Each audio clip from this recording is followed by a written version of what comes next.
जनता की सरकार यानी जनतंत्र में मंत्रिमंडल का विस्तार जनता की सेवा के लिए किया जाता है और कैबिनेट विस्तार के बाद जनता के मन में होता है कि जन कल्याणकारी योजनाओं का उसे लाभ मिलेगा। सभी मंत्री जनता की सेवा के लिए कुर्सी पर बैठेंगे, लेकिन मध्य प्रदेश में कुछ और ही देखने को मिल रहा है। मध्य प्रदेश में कैबिनेट विस्तार के बाद सियासी सरगर्मियां और भी तेज हो गई हैं। सियासी सरगर्मी का सीधा ताल्लुकात उपचुनाव से है। आपको बता दें कि शिवराज कैबिनेट विस्तार में ज्योतिरादित्य सिंधिया समर्थकों को करीब 50% हिस्सेदारी दी गई है। सीएम शिवराज ने नई कैबिनेट के जरिए ग्वालियर चंबल इलाके का समीकरण ही नहीं साधा, बल्कि 24 उपचुनाव वाली सीटों के 14 बीजेपी संभावित प्रत्याशियों को मंत्री बनाकर बड़ा दांव भी चला है। 14 मंत्री आगामी उपचुनाव जीत पाएंगे या नहीं, ये कहना तो मुश्किल है, लेकिन फिलहाल वे मंत्री बन गए। वहीं बीजेपी ने पासा इसलिए भी फेंका है कि ये 14 मंत्री ग्वालियर चंबल में अपनी विधायकी बचाने के लिए क्षेत्र में कड़ी मेहनत करेंगे।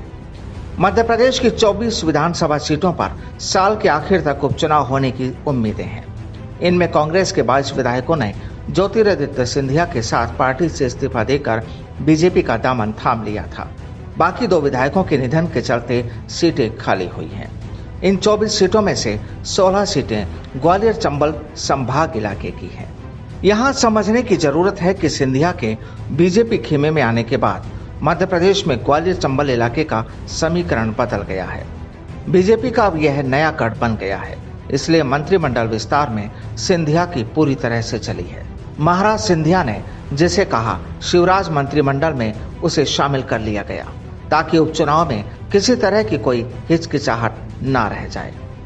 दरअसल सिंधिया के साथ कांग्रेस छोड़ने वाले अनुसूचित जाति के कई विधायक शामिल थे और ग्वालियर चंबल संभाग में जाटो समाज का भी राजनीतिक वर्चस्व है। ऐसे में माना जा रहा है कि जाटो समुदाय से किसी एक नेता को शिवराज कैबिनेट में जगह मिल सकती है, लेकिन नहीं मिली। वहीं दलित समुदाय में से इमरती देवी और प्रभुराम चौधरी को मंत्री बनाया गया।